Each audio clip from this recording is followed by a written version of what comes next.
Good morning to everyone. स्वागत है आपका नारायणी क्लासेस के इस यूट्यूब चैनल पर।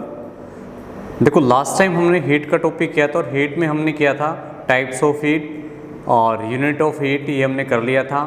और लास्ट टाइम हमने आपको थर्मोमीटर भी करवाया था। इसके बाद मैंने आपको कुछ प्रोसेस बताई थी। क्या बताई थी? प्रोसेस में आपको मैंने करवाया था आइसोबारिक प्रोसेस, आइसोकोरिक प्रोसेस। क्या नहीं करवाया? शायद ये प्रोसेस आपकी रहती हैं, तो आज प्रोसेस ही कर लेते हैं। देखो, सारी की सारी देखो, प्रोसेस मैंने आपको लास्ट टाइम नहीं करवाई। आज हम कर रहे हैं कुछ प्रोसेस हीट में।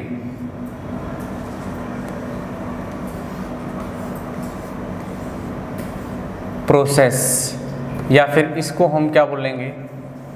प्रक्रम। और ये हीट का 5th लेक्चर है हमारा। प्रोसेस करेंगे। प्रोसेस देखो हमारी कई तरह की थी। एक प्रोसेस होती है हमारी आइसोथर्मल, एक होती है आइसोबारिक, एक होती है आइसोकोरिक प्रोसेस, और एक होती है एडियाबैटिक प्रोसेस। इन प्रोसेस के बारे में जान लेते हैं। देखो, पहली जो प्रोसेस है ये है हमारी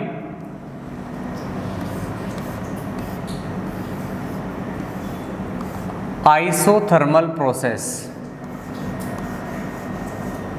कौन सी प्रोसेस है? आइसोथर्मल। इसको बोलते हैं समतापीय प्रक्रम। समतापीय प्रक्रम। देखो, जो आइसोथर्मल प्रोसेस है, आइसोथर्मल प्रोसेस किसको बोलते हैं? और ये दी किसने दी? देखो, जो आइसोथर्मल प्रोसेस है ये हमारी दी थी बॉयल साहब ने। किसने दी थी? बॉयल साहब ने। इसको हम बॉयल्स लॉ के नाम से भी जानते हैं। किसके नाम से? Boyle's law. ये चीज़ क्लियर है? आइसोथर्मल प्रोसेस को हम बॉयल्स लॉ के नाम से भी जानते हैं। तो बॉयल्स लॉ क्या बोलता है कि देखो, बॉयल्स लॉ क्या बोलता है? बॉयल साहब क्या बोलते हैं कि अगर आइसो मतलब सेम, थर्मल मतलब टेम्परेचर। बॉयल साहब ये बोलते हैं कि अगर टेम्परेचर कांस्टेंट है, क्या चीज कांस्टेंट है? टेम्परेचर।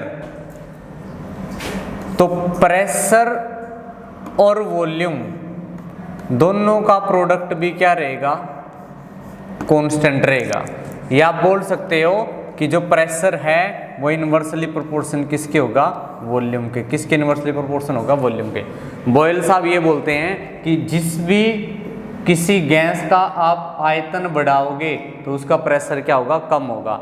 अगर उसका आयतन यानी कि वॉल्यूम कम करोगे तो प्रेशर क्या होगा? ज़्यादा होगा। यानी कि प्रेशर और वॉल्यूम एक दूसरे के इनवर्सली प्रोपोर्शन हैं। ये हमें कौन बताता है? बॉयल साहब बताते हैं। बॉयल का नियम बताता है। तो बॉयल नियम के बारे में पता चल गया। आइसोथर्मल प्रोसेस क्या होती है हमारी? Boyle's law. इसके बाद देखो, अगर मैं नेक्स्ट बात करूं तो नेक्स्ट हमारी एक प्रोसेस आती है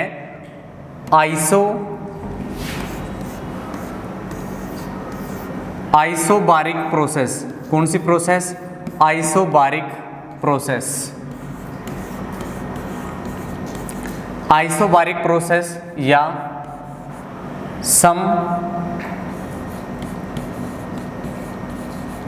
समदाबीय प्रक्रम। इसको हम समदाबीय प्रक्रम भी बोलते हैं। आइसोबार, बार का मतलब प्रेशर यानी कि दाब। आइसोबारिक प्रोसेस को हम चार्ल्स लॉ के नाम से भी जानते हैं। चार्ल्स का नियम। जो चार्ल्स साहब थे, इन्होंने ये प्रोसेस दी थी और इन्होंने क्या बताया था कि अगर आइसो मतलब सेम और बार मतलब प्रेशर, इन्होंने बोला कि अगर प्रेशर कांस्टेंट है, क्या चीज़ कांस्टेंट है? प्रेशर। देखो, आइसोबारिक प्रोसेस में ये बोला गया कि अगर प्रेशर कांस्टेंट है तो वॉल्यूम और टेम्परेचर दोनों का रेशो भी क्या रहेगा? कांस्टेंट रहेगा। क्या रहेगा? कांस्टेंट। या फिर आप ऐसा बोल सकते हो कि जो वॉल्यूम है वो डायरेक्टली प्रोपोर्शन किसके है? टेम्परेचर के। किसी भी गैस का अगर आप टेम्परेचर इंक्रीज कर रहे हो, क्या कर रहे हो, टेम्परेचर इंक्रीज कर रहे हो, तो उसका वॉल्यूम भी बढ़ेगा। गैस को गर्म करो, वॉल्यूम क्या होता जाएगा, इंक्रीज होता जाएगा। जिस भी ऑब्जेक्ट को आप जितना गर्म करोगे उसका वॉल्यूम उतना ही इंक्रीज होगा। ये चीज़ें क्लियर हैं आपको। नेक्स्ट देखो, एक नियम दिया था, ये प्रोसेस आपको क्लियर होगी ना, isobaric process, isothermal process. Next हमारी एक प्रोसेस है, वो भी आपने ध्यान रखनी है। नेक्स्ट जो प्रोसेस है इसको हम बोलते हैं आइसोकोरिक प्रोसेस। क्या नाम दिया है, आइसोकोरिक, आइसोकोरिक प्रोसेस। देखो जो आइसोकोरिक प्रोसेस है, आइसोकोरिक प्रोसेस में क्या बोला गया है, क्या चीज कांस्टेंट रहेगी, और ये आइसोकोरिक प्रोसेस किसने दी थी। देखो जो आइसोकोरिक प्रोसेस है इसको दिया था गे लुसेक्स ने, ठीक है। और इन्होंने क्या बोला कि अगर आयतन कांस्टेंट है,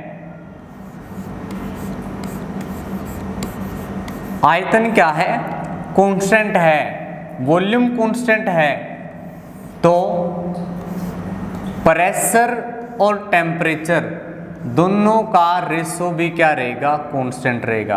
प्रेशर और टेम्परेचर दोनों का रेशो भी क्या रहेगा, कांस्टेंट।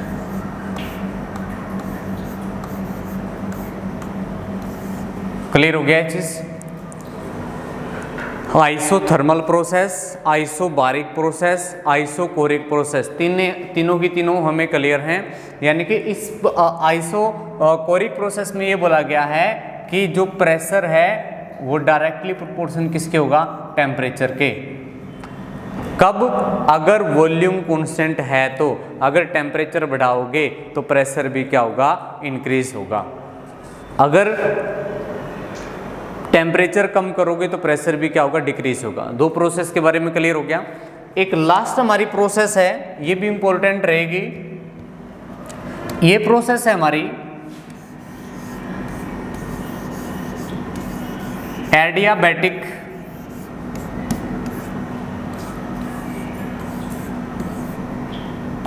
प्रोसेस। कौन सी है, एडियाबैटिक प्रोसेस।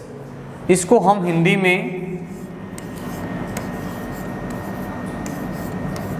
रुद्धोष्म प्रक्रम के नाम से भी जानते हैं। किसके नाम से, रुद्धोष्म प्रक्रम।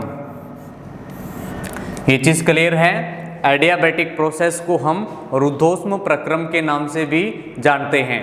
देखो आपको पता है हीट एक तरह की एनर्जी है जो एक स्थान से दूसरे स्थान तक क्या है, ट्रांसफर होती है। किससे, टेम्परेचर डिफरेंस से। अगर टेम्परेचर डिफरेंस है तो टेम्परेचर डिफरेंस के कारण हीट क्या होगी, ट्रांसफर होगी। क्या होगी, हीट ट्रांसफर होगी। ये चीज तो आपको क्लियर है कि हीट ट्रांसफर होती है। अब मैं एक चीज और आपको बता रहा हूं, देखो हीट ट्रांसफर होती है आपकी कंडक्शन, कन्वेक्शन, रेडिएशन। तीन तरीके हैं हीट के ट्रांसफर होने के। सॉलिड में कंडक्शन, लिक्विड में आपका, और गैस में कन्वेक्शन, और बगैर किसी मीडियम के रेडिएशन। बगैर किसी मीडियम के अगर हीट ट्रांसफर हो रही है तो उसको बोलते हैं रेडिएशन। अगर हीट ट्रांसफर ही नहीं होती तो उस प्रोसेस को हम क्या बोलते हैं, एडियाबैटिक प्रोसेस। तो यहाँ पर क्या होगा, इस प्रोसेस में कोई हीट का ट्रांसफर नहीं होगा।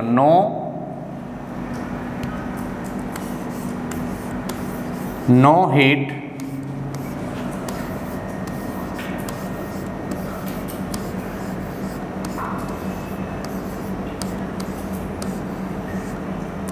No heat transmission.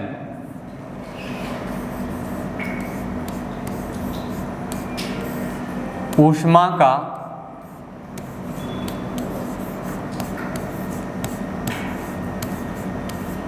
स्थानांतरण नहीं होता। इसमें हीट का कोई ट्रांसफर नहीं होगा। ऐसे प्रोसेस है जिसमें हीट ट्रांसफर ही नहीं होती। जैसे मैं एक एग्जांपल दे रहा हूं आपको, इसका एक एग्जांपल है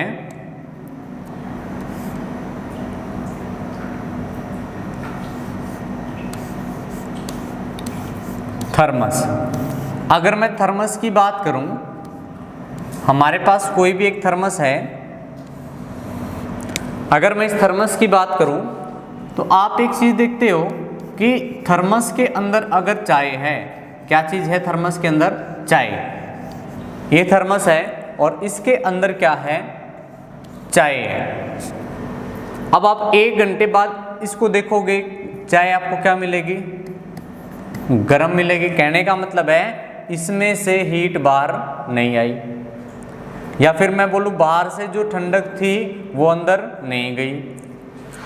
तो इसमें क्या हीट ट्रांसफर हो रही है? नहीं हो रही। तो जो थर्मस है वो किसका एग्जाम्पल है? एडियाबैटिक प्रोसेस का। किसका एग्जाम्पल है? एडियाबैटिक प्रोसेस का। लेकिन एक चीज ध्यान से देखो, इस थर्मस के अंदर जो चाय है, अगर इस थर्मस को मैं 1 महीना के लिए रख दूं या 6 महीने के लिए रख दूं या 5 दिन के लिए रख दूं, क्या चाय गर्म मिलेगी? नहीं मिलेगी। चाय गर्म नहीं मिलेगी। कहने का मतलब है कि जो एडियाबैटिक प्रोसेस है वो शॉर्ट टाइम के लिए होगा, शॉर्ट टाइम के लिए होगा। और दूसरी चीज, जो एडियाबैटिक प्रोसेस है वो आपका 100% नहीं होता। कोई भी 100% एडियाबैटिक नहीं हो सकता। तो मैंने क्या बताया अभी आपको? कोई भी प्रोसेस 100%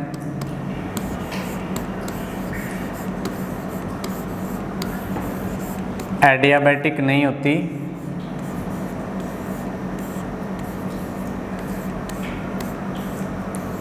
कोई भी प्रोसेस 100% एडियाबैटिक नहीं होती। दूसरा, अगर कोई प्रोसेस एडियाबैटिक है तो वो शॉर्ट टाइम के लिए है। किसके लिए है? शॉर्ट टाइम के लिए, कम समय के लिए।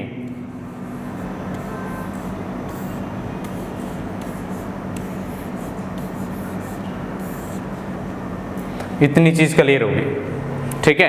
एडियाबैटिक प्रोसेस कम समय के लिए होगी और कोई भी प्रोसेस 100% एडियाबैटिक नहीं होता।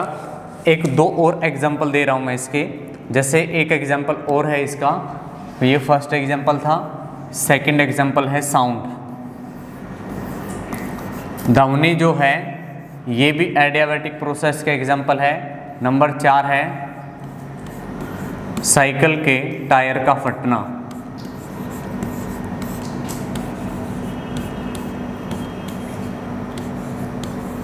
साइकिल का जो टायर फटता है ये भी किसका एग्जाम्पल है? एडियाबैटिक प्रोसेस का। साइकिल का टायर फट रहा है तो वो हमारा एडियाबैटिक प्रोसेस का एग्जाम्पल है। इसके बाद नेक्स्ट देखो, यहाँ पर तो हीट ट्रांसफर हो ही नहीं रही, लेकिन हीट ट्रांसफर होने के 3 मेथड मैंने आपको बताए। यानी कि अब हम कर रहे हैं मेथड ऑफ हीट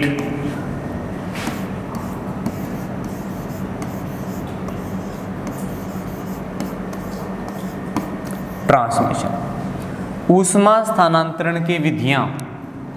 देखो 3 तरीके से हीट ट्रांसफर हो सकती है। पहला जो मेथड है वो है कंडक्शन, यानी कि इसको हम बोलते हैं कंडक्शन को चालन। दूसरा जो मेथड है वो है कन्वेक्शन, या इसको हम क्या बोलते हैं?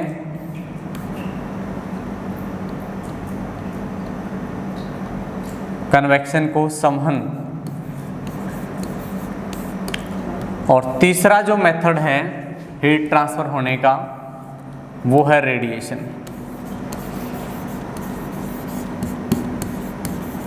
ऊष्मा स्थानांतरण होने की 4 विधियां हैं, कंडक्शन, कन्वेक्शन एंड रेडिएशन।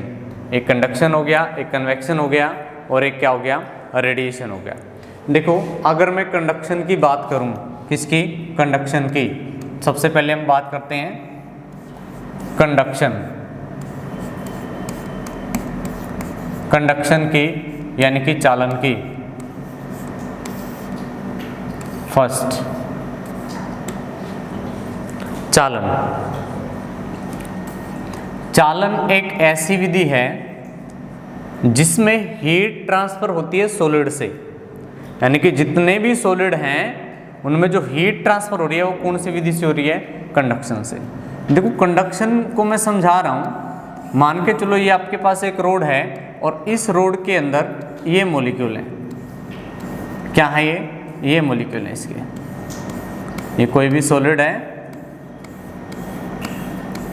और ये इसके मॉलिक्यूल हैं। हमने क्या किया, इस मॉलिक्यूल को क्या दे दी? हीट दे दी। क्या दे दी? हीट। अब ये मॉलिक्यूल क्या करेगा? इस हीट को इसको देगा, ये इसको, ये इसको, ये इसको, और हीट कहाँ तक आ गई? यहाँ तक। अब मेरे को एक चीज़ बताओ, क्या मॉलिक्यूल ट्रांसफर हुए? नहीं। क्या चीज़ ट्रांसफर हुई? हीट। यानी कि जब विदाउट मॉलिक्यूल के ट्रांसफर होने से, मतलब मॉलिक्यूल ट्रांसफर न हो और आपका हीट ट्रांसफर हो जाए, बिना अणुओं के स्थानांतरण से हीट ट्रांसफर हो जाए, तो ऐसी विधि को क्या बोलते हैं? चालन बोलते हैं। और जो कंडक्शन है ये किसके अंदर होता है? आपका सॉलिड के अंदर। जितने भी सॉलिड हैं सबके अंदर हीट कौन सी विधि से ट्रांसफर होगी? कंडक्शन से। अब मैं एक एग्जांपल बता रहा हूँ आपको। देखो सभी सॉलिड में हीट ट्रांसफर किससे होगी? चालन से होगी। और सॉलिड में क्यों होती है? या जैसे सॉलिड में भी दो तरह के होते हैं आपके, एक होते हैं कंडक्टर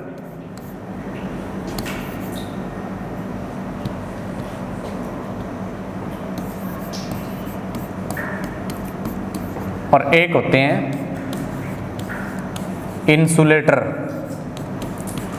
कंडक्टर तो क्या हैं? जितने भी मेटल हैं सारे के सारे कंडक्टर हैं। और इंसुलेटर कौन कौन से हैं? जैसे लकड़ी होगी,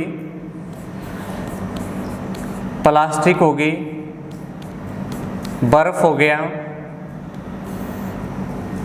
या फिर बादल हो गए, कुछ इंसुलेटर हैं। कंडक्टर क्या हो गए? जितने भी मेटल हैं सारे के सारे क्या हैं? हीट के कंडक्टर हैं।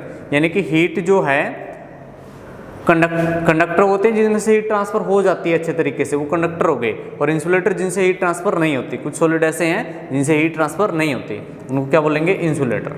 तो ये चीज़ क्लियर ना? चालन विधि क्लियर होगी आपको।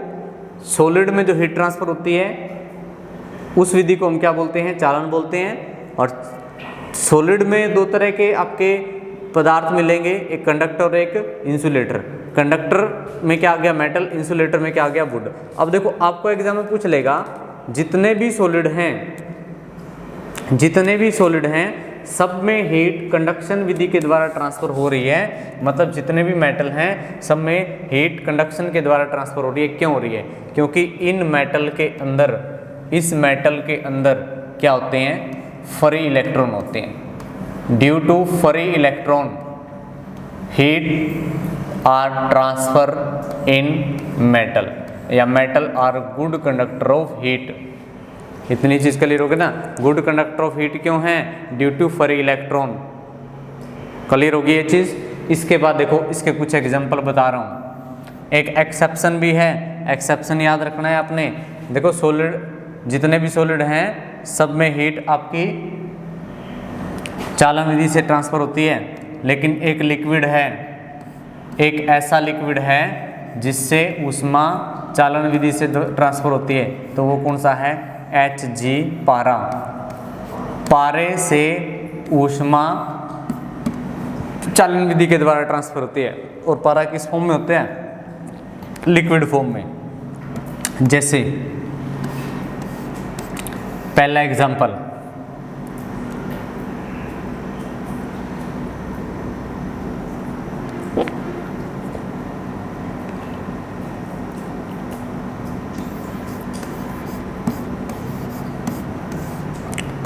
खाना पकाने वाले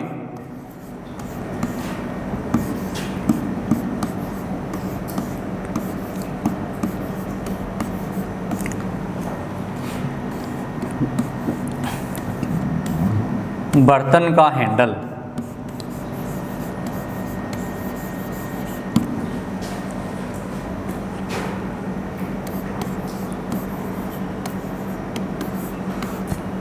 लकड़ी, रबर का बना होता है। देखो खाना बनाने के जो बर्तन हैं उनका जो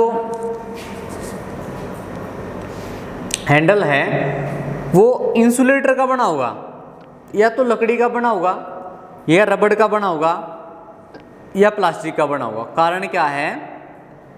क्योंकि रबड़, प्लास्टिक या लकड़ी ये सारे के सारे क्या हैं? इंसुलेटर हैं, यानी कि इनसे हीट ट्रांसफर नहीं होती।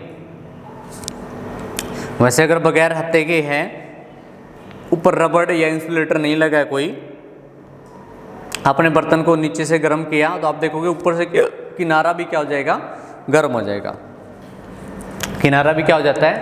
गर्म हो जाता है। इसके बाद नेक्स्ट देखो, सेकंड,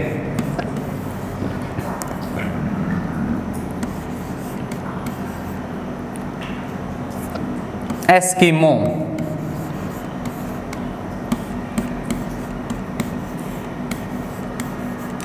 एस्किमो एक प्रजाति है जो ग्रीनलैंड के अंदर रहती है।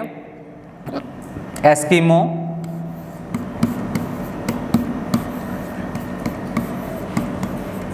बर्फ के बने घरों में रहते हैं।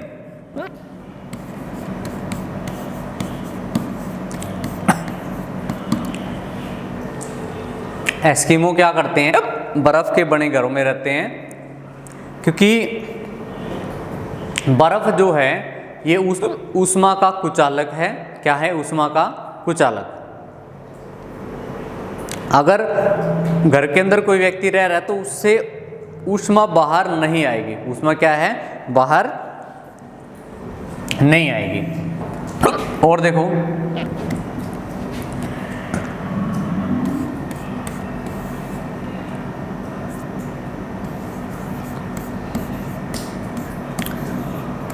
धातु के बर्तन में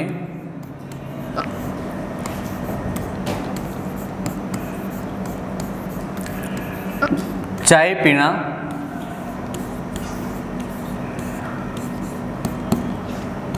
कठिन है। धातु के बर्तन में चाय पीना क्या है? कठिन है। अगर आप लोहे के बर्तन में चाय पी रहे हो तो आप देखोगे बर्तन का जो ऊपर वाला किनारा है वो गर्म हो जाएगा और चाय आसानी से नहीं पी सकते। आप कौन से बर्तन में चाय आसानी से पी सकोगे? जो चीनी मिट्टी का बर्तन है। चीनी मिट्टी के बर्तन में आसानी से चाय पी सकते हैं, क्योंकि वो क्या होगा? कंडक्टर नहीं होगा। वो क्या है? कंडक्टर नहीं होगा। इतनी चीज़ के लिए आज हिचकियाँ बहुत आ रही हैं भाई, लगता है आप बहुत ज़्यादा याद करते हैं मेरे को। इतनी चीज़ क्लियर होगी? धातु के बर्तन में चाय पीना कठिन है। एस्किमो बर्फ के बने घरों में रहते हैं, या और भी बहुत सारे एग्जाम्पल हैं इसके। जैसे मैं एक एग्जाम्पल दे रहा हूँ, सर्दियों में हम क्या करते हैं? एक मोटा कंबल ले लेते हैं, और एक मोटे कंबल की जगह हमने क्या किया? दो पतली चादरें ले ली।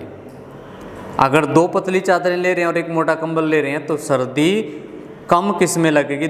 दो पतली चादरों में, क्योंकि उनके बीच में गैप आ जाएगा। गैप मतलब एयर आ जाएगी, और एयर क्या है?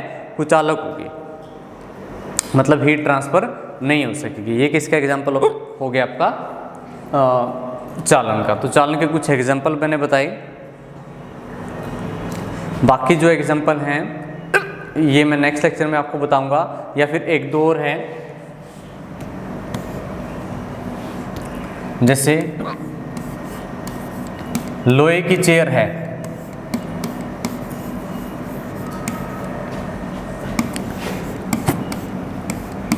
ये गर्मियों में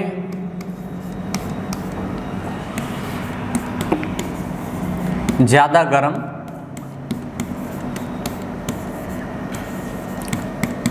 और सर्दियों में ठंडी लगती है।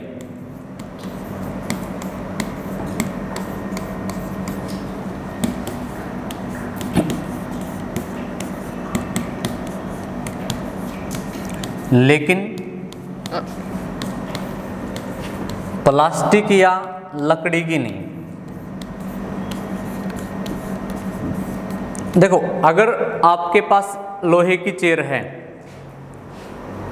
और वो घर के बाहर रखी हुई है और एक चेयर लकड़ी या प्लास्टिक की है, तो गर्म कौन सी लगेगी गर्मियों में? लोहे वाली।